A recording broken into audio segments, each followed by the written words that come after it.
There is a specific kind of confusion that only certain people understand. It is not the confusion of a math problem or a question without an answer. It is the confusion of waking up one morning and realizing that you cannot remember the last time you made a decision without first calculating how someone else would react to it. It is the confusion of scanning a room the moment you walk in, reading the energy, bracing for a shift in mood that had nothing to do with you and everything to do with someone who made your emotional safety feel like a privilege they could revoke at any moment. If you know that feeling, if you have lived inside that particular silence, then what you are about to hear is going to change something inside you that has been waiting a long time to shift. This channel exists for exactly this moment. So if this is your first time here, subscribe right now before you go any further, because this content is designed to reach you where you are, to explain what you have been living through with a kind of clinical clarity and emotional depth that you have probably never been given before. This is a space built for your healing, your understanding, and your return to yourself. Subscribe and then let us go deeper. There is a word that describes what happens when you stop being afraid of someone who built their entire relationship with you around the assumption that you always would be. That word is fearless. And becoming fearless, truly becoming it, not just performing confidence, but actually arriving at a place where their disapproval no longer controls your behavior. Their silence no longer sends you into a spiral, and their anger no longer makes you fold. That is one of the most psychologically significant things that can happen in the dynamic between a person and a narcissist. Because here is what most people do not understand. Your fear was never incidental to the relationship. Your fear was the relationship. It was the engine. It was the currency. And the moment that currency disappears, the entire system collapses in ways that are both predictable and deeply illuminating once you know what you are looking at. To understand why a narcissist reacts the way they do when you stop being afraid, you have to understand what fear actually gave them. A narcissist operates from a place of profound internal fragility. Beneath the grandiosity, beneath the entitlement and cold control, there is a self that has never been adequately developed. What psychologists call narcissistic supply, the admiration, the deference, the compliance of the people around them, is not something a narcissist simply enjoys. It is something they require to function. Your fear, your anxiety, your careful navigation around their moods, all of that was supply. It confirmed to them that they were powerful, that they had influence. When you stop being afraid, you stop providing that confirmation. And what happens next reveals the narcissist with a terrifying and clarifying completeness. The first reaction is panic, though it rarely looks the way panic is supposed to look. It does not arrive as visible distress or honest admission of vulnerability. Instead, it arrives as intensification. Behaviors that were already present become more extreme, more urgent. The monitoring increases. The questions become more pointed and searching. They are doing this because something they depended upon is not working the way it used to. And the instinct of the narcissistic system is always to apply more pressure when less pressure stops producing results. It is like a machine calibrated to run on a specific fuel, and suddenly that fuel is being withdrawn. The machine does not gracefully adapt. It accelerates, strains, and overheats. And in that overheating, in that escalation, the panic becomes visible even when they would never call it that. What is happening psychologically is narcissistic injury. Their belief that they know who you are and what you will do and how you will respond is being directly challenged. You have introduced unpredictability into the system, and unpredictability is terrifying to a controlling personality because control is not a preference for a narcissist. It is a survival mechanism. When you no longer flinch at what used to make you flinch, when you respond with calm where there was once anxiety and with clarity where there was once confusion, it destabilizes their entire psychological model of the relationship. And a destabilized narcissist reaches for every tool they have ever used to restore the balance of power in their favor. This brings us to the second reaction, the intensification of manipulation. And this is the moment you must be most alert. The narcissist, sensing their old methods losing traction, begins cycling through their entire arsenal with a kind of frenzied creativity. They pull out behaviors that worked on you before, sometimes years before, and deploy them with surgical precision. If love bombing worked in the beginning, they return to it. Suddenly, you are the most important person in their world again. Suddenly, there is warmth and attention and the kind of intimacy that made you fall for them in the first place, and it feels real because it is designed to feel real.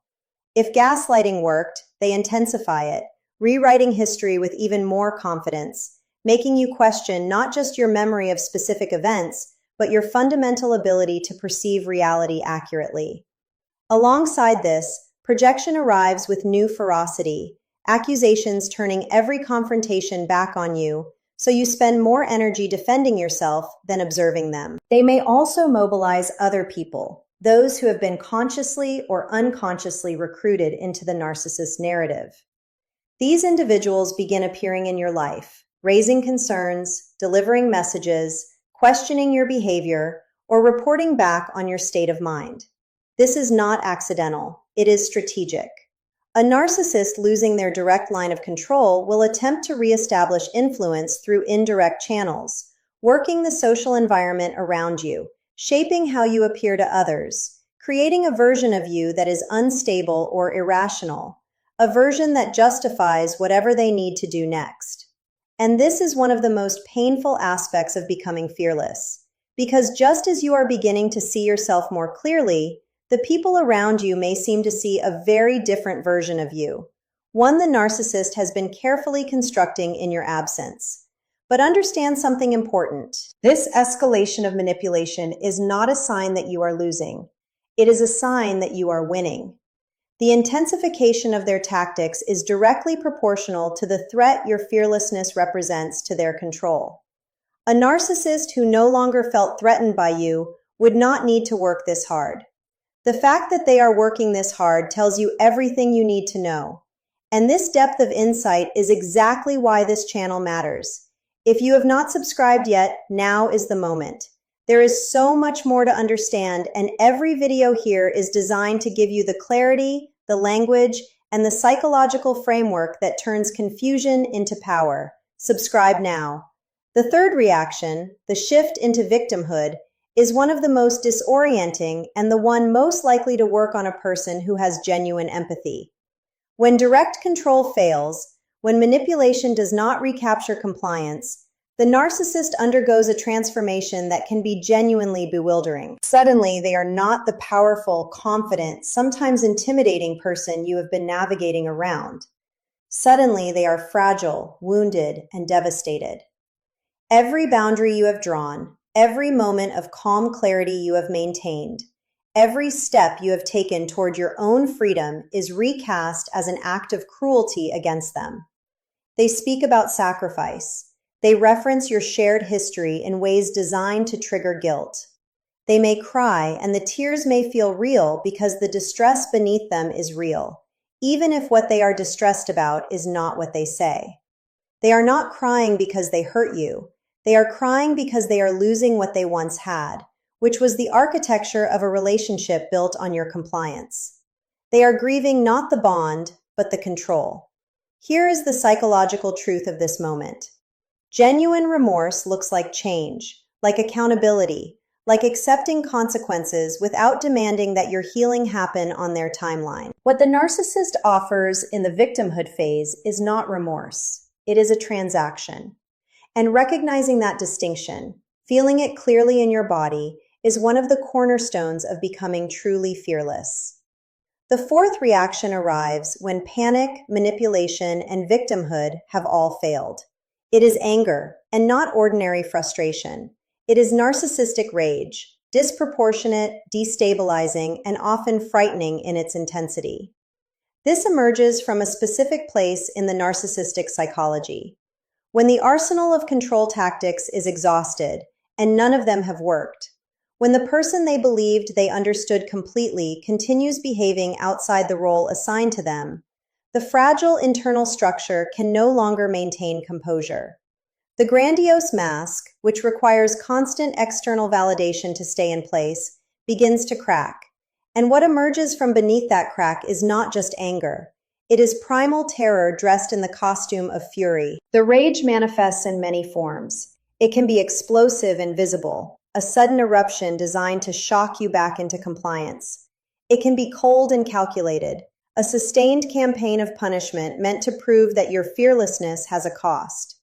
It can intensify through the social landscape, with smear campaigns growing more aggressive and the narrative about you becoming more extreme.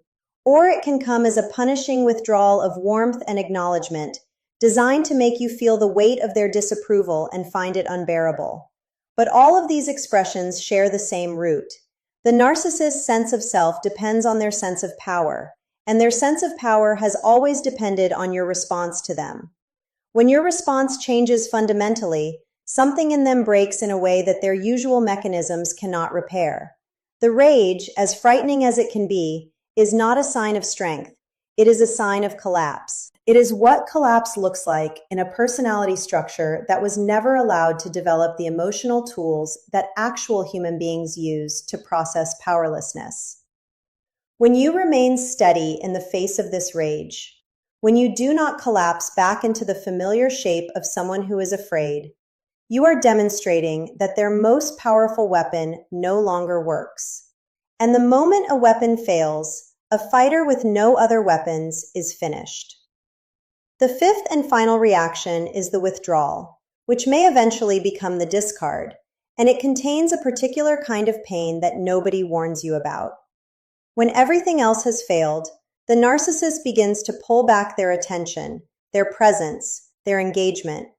They go cold in a way that feels more final than the punishing cold of the anger phase. And this withdrawal often triggers something unexpected in people who have been conditioned by a narcissistic dynamic, even when the relationship has been painful, even when the person withdrawing has been a source of confusion and depletion. Their absence activates the attachment system. The nervous system, conditioned to orient around this person, does not simply stop doing that because the mind understands it should. The body runs older programming. That programming says their withdrawal means danger. It says chase. It says fix it. And this is where the narcissist, even in withdrawal, continues to hold a kind of power, not through anything active, but through the architecture of conditioning they already built inside you. The discard carries a message the narcissist intends to be devastating, that you were replaceable, that there is another source. But when you have done the psychological work, when you have genuinely understood what was happening and why, when you have reconnected with the version of yourself that existed before that relationship began reshaping you, the discard loses its power to wound. Not because you feel nothing, but because the part of you that needed their validation is no longer the part of you making decisions. You now know that their withdrawal is not a verdict on your worth. It is a response to their own psychology. It is what a system does when it can no longer exploit its source. It moves on, not because the source was inadequate, but because the source stopped being exploitable. And those are profoundly different things. You are not the person who needed them to stay. You are something they did not anticipate when they first assessed you. You are the person who kept going, who kept reaching for clarity even when clarity was painful, who chose consciously and at significant cost to stop organizing your life around someone else's need for power.